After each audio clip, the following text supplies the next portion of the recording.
صرف جمعے ہی کے دن نماز پڑھنے والوں ذرا اپنے گریبانوں میں جھانک کر دیکھو کہ ہم مسلمان ہیں کہ نہیں۔ صرف جمعے کے دن مسجد میں آ رہے ہیں، جمعے کے دن کی بھی فجر کی نماز ہم نہیں پڑھے ہوتے ہیں، اور جمعے کے دن ہم پہلی صف میں آ کے بیٹھیں 11 بجے سے، مولانا جرجی صاحب خطبہ دیں گے، 11 بجے سے مسجد بھر۔ حضرت عمر فاروق رضی اللہ تعالیٰ عنہ نے ایک بار فجر کی نماز پڑھائی، اور فجر کی نماز پڑھانے کے بعد جب سلام پھیرا تو کیا دیکھا کہ ایک آدمی کی فجر کی نماز میں ایک رکعت چھوٹ گئی، یعنی وہ بعد میں آیا تھا، حضرت عمر ایک رکعت پڑھا چکے تھے، وہ بعد میں آیا تو ایک رکعت میں شامل ہو گیا، تو اب جب سلام پھیرا جائے گا تو ایک رکعت بعد میں پڑھے گا نا، وہ پوری کرے گا۔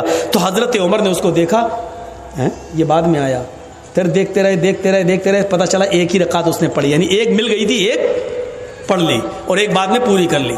حضرت عمر نے اس کو کچھ نہیں کہا۔ جب باہر نکلے تو خفیہ جو CID ہوتی ہے، خفیہ CID جو گپت طریقے سے پتہ لگا کے خبر دیتی ہے کہ یہاں اسلام کے خلاف یہ لوگ ہیں، یہ ષڑینتر رچ رہے، تو خفیہ CID کو بلایا اور کہا کہ دیکھو وہ آدمی جو وہ دیکھو، وہ کہا ہاں دیکھا، اس کا نام ڈائری پہ نوٹ کرو۔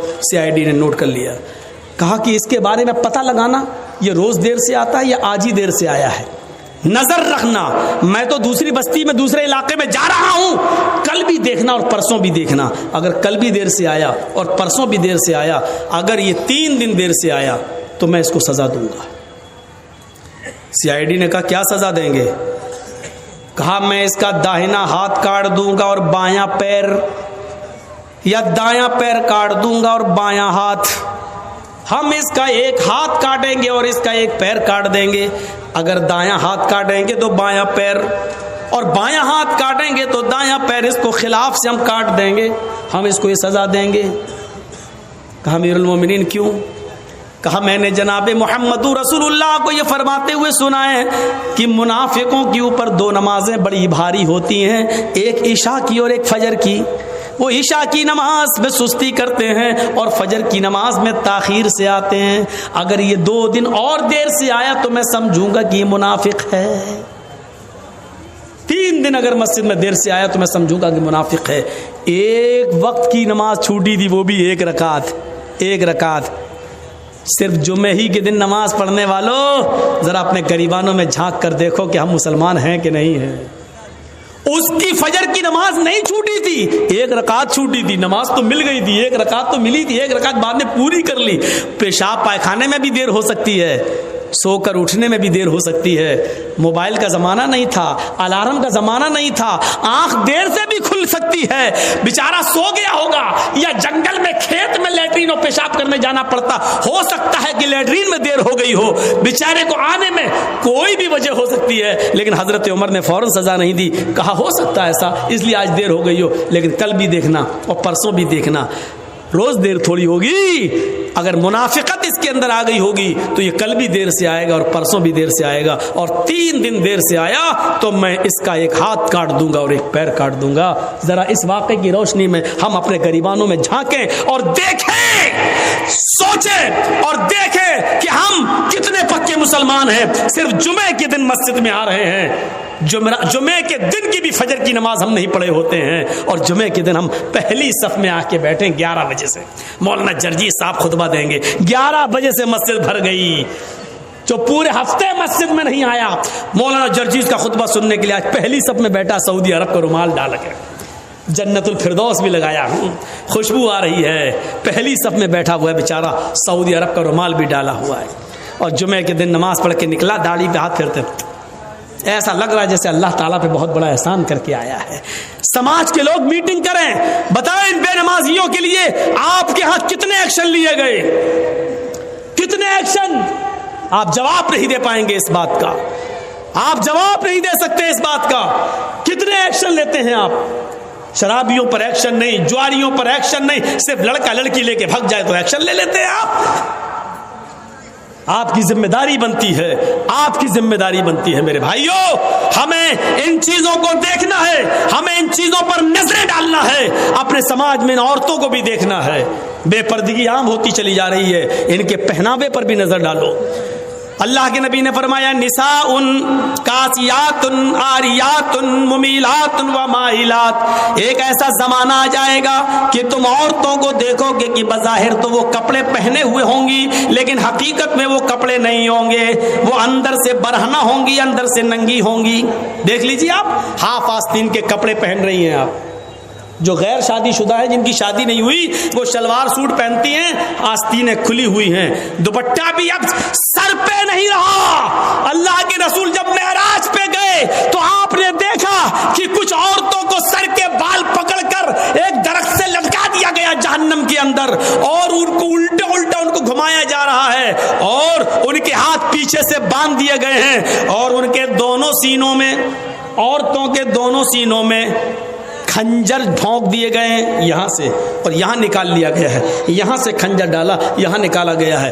پوچھا اللہ کے نبی نے جبریل یہ کون عورتیں ہیں جن کو اتنا دردناک جہنم میں عذاب دیا جا رہا ہے، جن کے سر کے بال پکڑ کر ان کو لٹکا دیا گیا ہے اور ان کے سینوں میں خنجر چبھو دیے گئے ہیں؟ جبریل نے فرمایا اے اللہ کے نبی یہ وہ عورتیں ہیں جو دنیا میں اپنے بال کھول کر چلا کرتی تھیں، اپنے بالوں کو دوپٹے سے نہیں ڈھانکتی تھی، اپنے سر پر اوڑھنیاں نہ ڈالا کرتی تھی، اپنے سروں پر اوڑھنیاں نہیں اوڑا کرتی تھی، یہ کھلے بال لے کر چلتی تھی، بازار میں، اسکولوں میں، کالجوں میں ان کے بال کھلے رہتے تھے، اور یہ وہ عورتیں جن کے سینوں میں خنجر ڈال دیے گئے ہیں، یہ اپنے سینوں پر اوڑھنیاں چادر نہیں ڈالتی تھی، اتنا ٹائٹ کپڑا پہنتی تھی کہ کپڑا پہننے کے باوجود ان کے سینے کا حصہ اٹھا ہوا نظر آتا تھا۔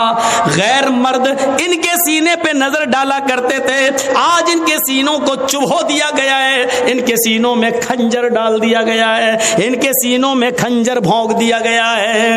ہماری ماں بہنیں یہ عذاب میں کہیں مبتلا نہ ہوں، ان کے سر کے بال پکڑ کر ان کو لٹکایا نہ جائے، ان کے سینوں میں کہیں خنجر نہ چبھ ہو جائیں۔ ان کو کہو اپنی بیٹیوں سے اسکول میں جائیں تو کم سے کم اوڑھنیاں اور ڈھیلی چادر اپنے جسموں پہ ڈال لیں۔ فرمایا ایک ایسا زمانہ آ جائے گا کہ عورتوں کو دیکھو گی کہ کپڑے پہننے کے باوجود ننگی ہوں گی، ممیلات و مائلات، لوگوں کی طرف مائل ہوں گی اور ان کو اپنی طرف مائل کریں گی، اتنا میک اپ کریں گی، لال رنگ کا کپڑا تو لال رنگ کی لپسٹک، بلو رنگ کا کپڑا تو بلو رنگ کی لپسٹک، ہرے رنگ کا کپڑا تو ہرے رنگ کی لپسٹک، میچنگ نہیں بگڑنی چاہیے، میچنگ نہیں بگڑنی چاہیے۔ یہ میک اپ اتنا کریں گی کہ نوجوانوں کو اپنی طرف کھینچیں گی اور خود نوجوانوں کی طرف کھنچ جائیں گی۔ لا يدخلن الجنت ولا یجدن ریحها، یہ عورتوں کو جب دیکھو تو سمجھ لینا یہ عورتیں کبھی جنت میں داخل نہیں ہوں گی اور جنت کی خوشبو بھی نہیں پائیں گی۔ ایسی عورتوں پر اللہ نے جہنم واجب کر دی اور جنت کو حرام کر دیا۔ یہ عورتیں کبھی جنت کے اندر داخل نہیں ہوں گی۔ جنت میں داخلے کے لیے ڈھیلا ڈھالا کپڑا ضروری ہے، پردہ ضروری ہے۔ حضرت فاطمہ کا انتقال کا وقت آیا تو رو رہی تھی، کہا علی نے کیوں رو رہی ہو؟ ایک دن تو سب کو اس دنیا سے جانا ہے۔ کہا علی میرے شوہر، میری ایک وصیت ہے اس کو یاد رکھنا۔ بتاؤ تم میری بیوی ہی نہیں محمد رسول اللہ کی بیٹی بھی ہو، بتاؤ کیا وصیت ہے؟ فرمایا جب میرا انتقال ہو جائے، میری روح نکل جائے تو مجھے رات میں دفنانا، دن میں نہیں۔ عشاء کی نماز کے بعد اندھیرے میں میرا جنازہ لے کر قبرستان جانا، دن میں نہیں۔ حضرت علی نے کہا یہ تم نے ایک نئی مصیبت میرے اوپر ڈال دی۔ مان لو فجر کے بعد اگر تمہارا انتقال ہو جاتا ہے تو ظہر کے بعد دفن کیا جائے گا، ظہر میں انتقال ہوتا ہے تو عصر میں، اب فجر کے بعد اگر انتقال ہو جائے تب بھی ہم عشاء کے بعد تمہیں دفنائیں، یہ کہاں کی عقل مندی ہے؟ فرمایا اے علی، اے میرے شوہر، میرے اوپر یہ احسان کرنا جو میں آپ سے کہہ رہی ہوں، میرے جنازے کو رات کی تاریکی میں لے جانا، میرے جنازے کو رات کے اندھیرے میں اٹھانا۔ پوچھا ایسا کیوں کہہ رہی ہو؟ کہتی ہے کہ میں ایسا اس لیے کہہ رہی ہوں کیونکہ میں یہ نہیں چاہتی کہ میرے مردہ جسم پر پڑے ہوئے کفن پر بھی کسی غیر مرد کی نظر پڑے، میرے مردہ جسم پر پڑے ہوئے کفن پر بھی کسی غیر مرد کی نظر پڑے۔ میں چاہتی ہوں کہ میرا جنازہ جب اٹھے تو میرے کفن کو بھی کوئی نہ دیکھے، میری شکل صورت تو بہت دور کی بات ہے۔ حضرت فاطمہ کی یہ نصیحت تھپڑ مار رہی ہے. آج ہماری بیٹیوں اور ہماری بیویوں کے منہ پر, ہماری عورتوں کے منہ پر غور کریں. مرنے کے بعد کوئی نکاح نہیں کر سکتا ہے, مرنے کے بعد کوئی کسی سے دلچسپی نہیں رکھتا ہے. کتنی خوبصورت لڑکی کیوں نہ زمین پہ پڑی ہو, اگر مر گئی تو اس کی طرف کوئی انٹرسٹ نہیں لیتا ہے. لیکن حضرت فاطمہ کیا کہہ رہی ہیں کہ میرے انتقال کے بعد میرے مرے ہوئے جسم پر پڑے ہوئے کفن پر بھی کسی غیر مرد کی نظر نہ پڑے. ایک طرف اس پردے کو دیکھیے اور ایک طرف ہمارا سماج, ہماری سوسائٹی, اور اس سوسائٹی میں گھومنے والی آوارہ گائیں, آوارہ بھیڑوں کو دیکھیے. آج مجھے کہنا پڑ رہا, آوارہ گائیں, آوارہ بھینسیں, آوارہ بکریاں, آوارہ بھیڑیں, ان کو کہنا پڑ رہا ہے. آپ یہ مت کہیے کہ مولانا جرجیس مثال غلط دے رہے ہیں. ضرورت پڑنے پر قرآن نے بھی چوپایوں کی مثال دی ہے. اولئک کالانعام بل ہم اضل, یہ چوپایوں کی طرح ہیں بلکہ ان سے بھی زیادہ گئے گزرے. جب قرآن انسان کو اللہ چوپایوں کی طرح کہہ سکتا ہے, اگر ہم نے ان کو بے لگام گھوڑی اور بے لگام اونٹنی یا ہم نے آوارہ بھیڑ و بکری کہہ دیا تو کوئی غلط نہیں کیا, کوئی غلط نہیں کیا. ہمیں اپنے معاشرے پر نظر ڈالنا ہے. میرے بھائیوں, 1:02 ہو چکا ہے. مجھے کہا گیا پہلے آپ کو 9 بجے ٹائم دے دیا جائے گا. میں نے سوچا 11 بجے ختم ہو جائے گا, لیکن 11 بجے ٹائم دیا گیا تو اب ظاہر بات ہے کہ 1.5-2 گھنٹہ تو بولنا ہی تھا, بول دیا. اللہ سے ہم دعا کرتے ہیں کہ بار الہ ہماری خطاؤں کو معاف فرما دے, ہمارے گناہوں کو بخش دے, ہمارے سماج کی اصلاح پیدا فرما دے, ہماری ماں بہنوں کو پردے کی توفیق عطا فرما, ہم جمیع مسلمانوں کو ایک پلیٹ فارم پہ قائم کر دے. جب تک تو ہمیں زندہ رکھ, اسلام پر زندہ رکھنا, اور جب ہمارا خاتمہ ہو تو ایمان پر خاتمہ فرمانا. وما علینا الا البلاغ المبین. وآخر دعوانا ان الحمد للہ رب العالمین. السلام علیکم ورحمۃ اللہ وبرکاتہ.